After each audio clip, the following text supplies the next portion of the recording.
ஹalleluya என்ன காரணம்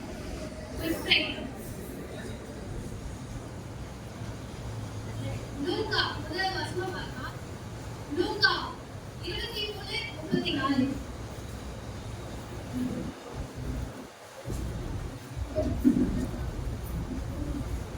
அப்பொழுது இயேசு பிதாவே இவர்களுக்கு மன்னியும் தாங்கள் செய்கிறது இன்னதென்று அறியாதிருக்கிறார்களே என்றார். அவருடைய வஸ்திரங்களை அவர்கள் பங்கிட்டு சீட்டு போட்டார்கள். ஹalleluya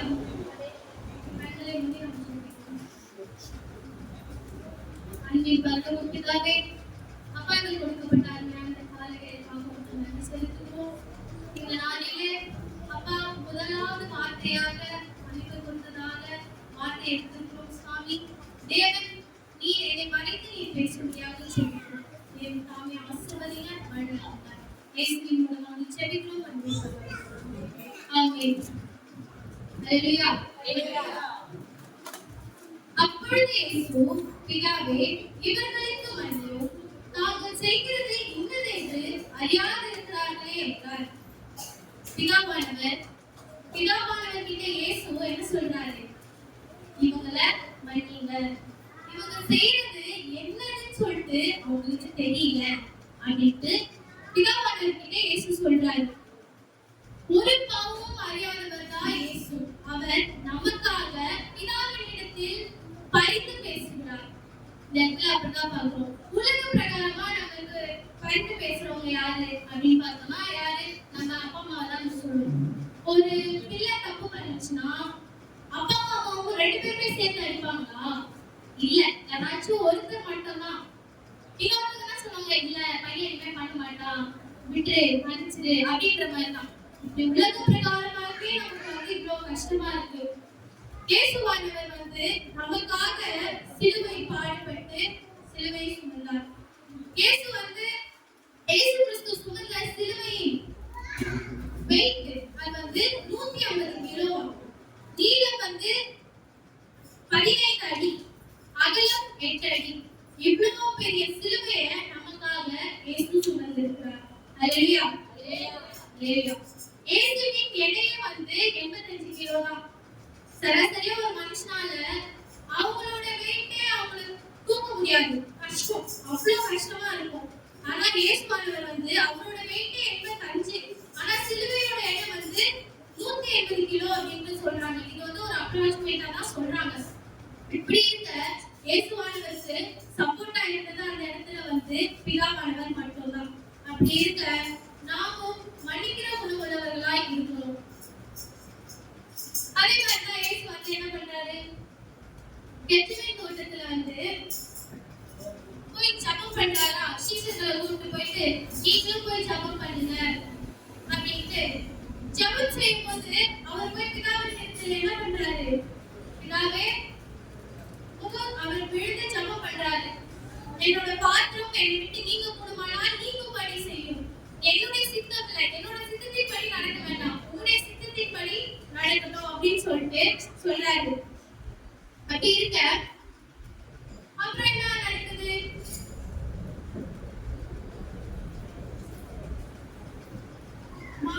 மத்தேயு 26:31 அப்பொழுது இயேசு அவர்களை நோக்கி மெய்ப்பனை வெட்டுவேன், மந்தையின் ஆடுகள் சிதறடிக்கப்படும் என்று எழுதியிருக்கிறபடி இந்த ராத்திரியிலே நீங்கள் எல்லாரும் என் நிமித்தம் இதர அடைவீர்கள். ஹalleluya மறுபடியும் வசனம் வாசிங்க. அப்பொழுது இயேசு அவர்களை நோக்கி மெய்ப்பனை வெட்டுவேன், மந்தையின் ஆடுகள் சிதறடிக்கப்படும் என்று எழுதியிருக்கிறபடி இந்த ராத்திரியிலே நீங்கள் எல்லாரும் என் நிமித்தம் இதர அடைவீர்கள். 26:39 மத்தேயு 26:39 சற்று அப்புறம் போய் முகக்குப்புறம் எழுது, என் பிதாவே இந்த பாத்திரம் என்னை விட்டு நீங்க கூடுமானால் நீங்கும்படி செய்யும், ஆகிலும் என் சித்தத்தின்படி அல்ல உம்முடைய சித்தத்தின்படியே ஆகும் கடவுது என்று ஜெபம் பண்ணினார். ஹalleluya இயேசுவானவர் எப்படி ஜெபம் பண்றாரு? ஆகிலும் என் சித்தத்தின்படி அல்ல உம்முடைய சித்தத்தின்படி ஆகும் கடவுள்னு சொல்லிட்டு ஜெபம் பண்றாரு. அவர் ஜெபம் பண்ணும்போது எப்படி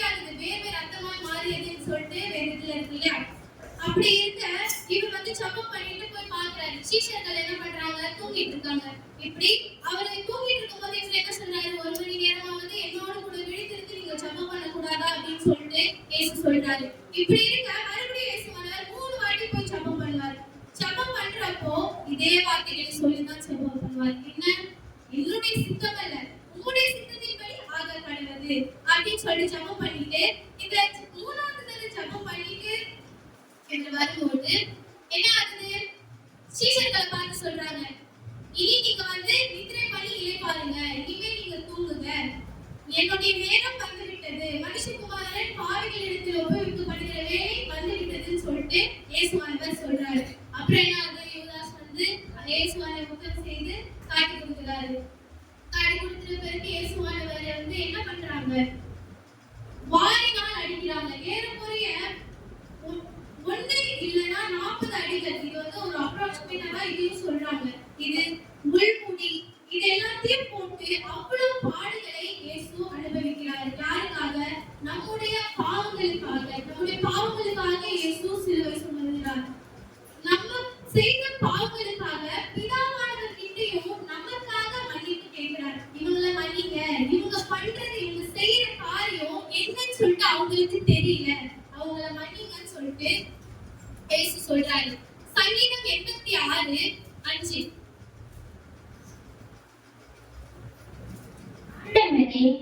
ஆண்டவரே, நீ நல்லவரோ மன்னிக்கிறவரோ, உம்மை நோக்கி கூப்பிடுகிற யாவரும் மேலும் கிருபை மிகுந்தவருமாய் இருக்கிறேன்.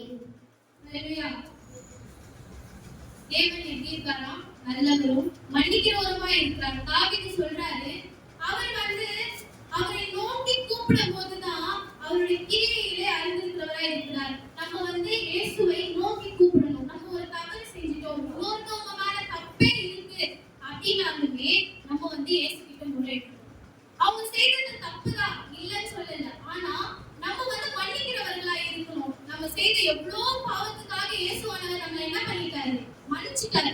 நம்மளும் அந்த மாதிரிதான் இருக்கணும். அப்படி மத்தேயு 26:41.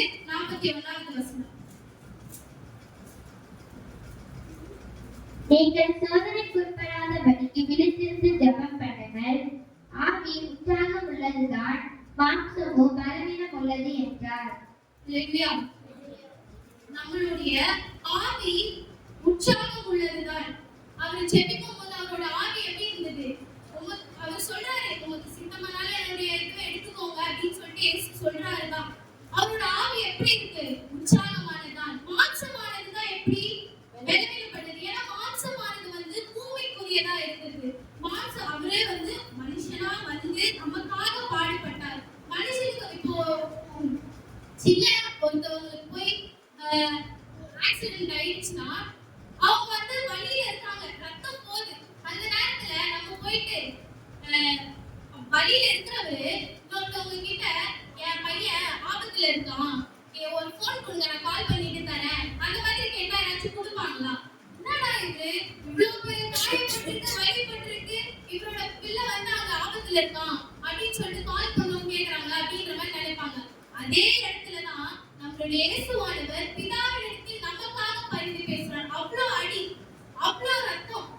அவரை பார்த்து எல்லாம் என்ன பண்ணாங்க? துப்புனாங்க. அந்த தீனம், அந்த முள்முடி எல்லாம் அவருடைய எப்படி சொல்றது,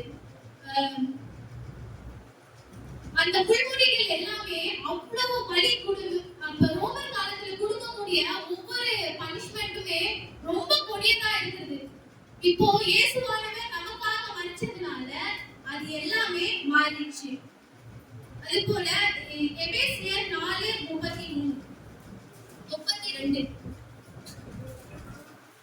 ஒருவருக்கொருவர் தயவாயும் மன உருக்கமாய் இருந்து கிறிஸ்துவுக்கு தேவன் உங்களுக்கு மன்னித்தது போல நீங்களும் ஒருவருக்கொருவர் மன்னியுங்கள். ஹல்லேலூயா. நம்ம ஒருவருக்கொருவர் தயவாயும் இருக்குமா, மன உருக்கமா இருக்கணும். கிறிஸ்துவுக்குள் தேவன் உங்களை மன்னித்தது போல, தேவன் எப்படி நம்மளை மன்னித்தாரோ நாமும் ஒருவரை மன்னிக்கிறவர்களா இருக்கணும். ஒருத்தவங்க தப்பு செஞ்சுட்டாங்க, அவங்க மேலேயே தப்பு இருக்கு அப்படின்னாலுமே கிறிஸ்துவா இருக்கிற நம்ம அவங்கள மன்னிக்கிற குணமுள்ளவர்களா இருக்கணும். அப்படி இல்லைன்னா இயேசுவானவர் நமக்கு மன்னிச்சதுக்கான ஒரு அர்த்தமே இல்லாம ஆயிடும். நம்ம மன்னிக்கிற குணமுள்ளவர்களா இருக்கணும். அப்படி இருந்தா அவர் நமக்காக, நம்ம தான் அவருக்கு எவ்வளவோ கஷ்டம்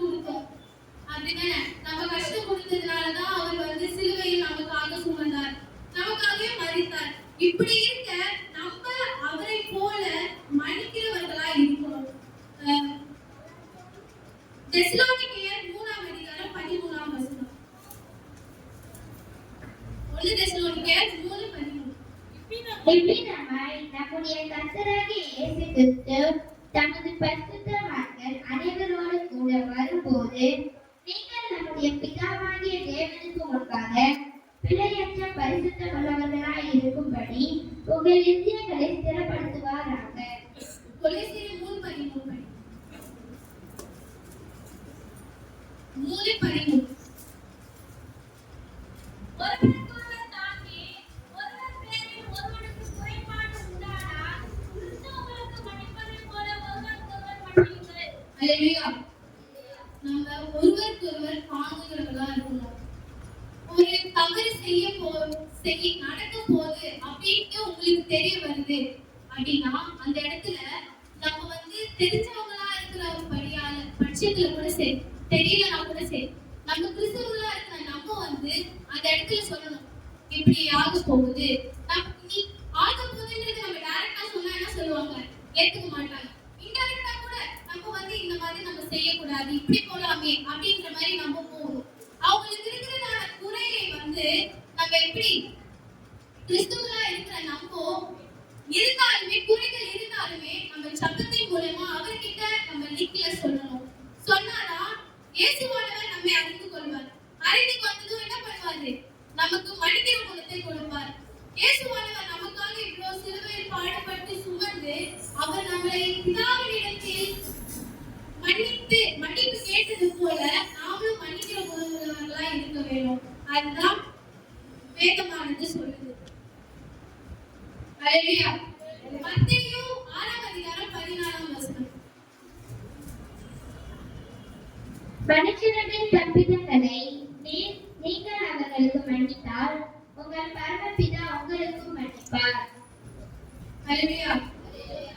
நம்ம சுத்தி இருக்கிறவங்கள மிஸ் அண்டர்ஸ்டாண்டிங்கான ஒரு சண்டை வந்துருச்சு. அந்த சண்டை வந்ததுனால நம்ம வந்து அவங்கதான் இப்படி பேசிட்டாங்க, நான் ஏன் பேசணும், ஈகோ ஆட்டிடியூட் அது எதுவுமே நம்ம காட்டக்கூடாது. இயேசுவானவர் அப்படி நம்ம பார்த்திருந்தா நமக்காக சிலுவை சுமந்திருக்க மாட்டார். நம்ம அந்த மாதிரி இல்லாதபடிக்கு நம்ம என்ன பண்ணணும், மன்னிக்கிற குணமுள்ளவர்களா இருக்கணும். நம்ம மற்றவங்களோட தப்பிதங்களை மன்னிச்சாதான் இயேசுவானவர் பரமபிதா நம்முடைய தப்பிதங்களை மன்னிப்பார். அப்படிதான் வேதத்துல சொல்லியிருக்கு. நம்ம அப்படியா இருக்காதபடிக்கு இயேசுவை போல் நாம இருக்கணும். அல்லேலூயா. இப்படி இருக்க ரோமர் 6:6.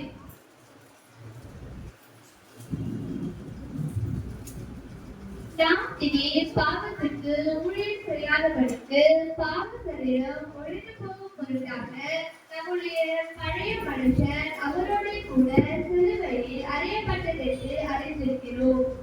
அல்லேலூயா. நாம் இனி ஊழியத்திற்கு பாவம் செய்யாதபடிக்கு இயேசு வந்து நமக்காக நம்ம செய்த பாவங்களுக்காக எல்லாத்துக்கும் மறிச்சு நமக்காக மன்னிப்பு கேட்டாரு இடத்துல. நம்ம இனியும் நம்ம வந்து பாவம் செய்யக்கூடாது. பாவம் செய்யாதபடிக்கு மன்னிக்கிற குணம் உள்ளவர்களாய் நம்ம வந்து இருக்கணும். அதுதான் இயேசுவானவர் விரும்புகிறார். நம்மளும் சில இடத்துல நிறைய இடத்துல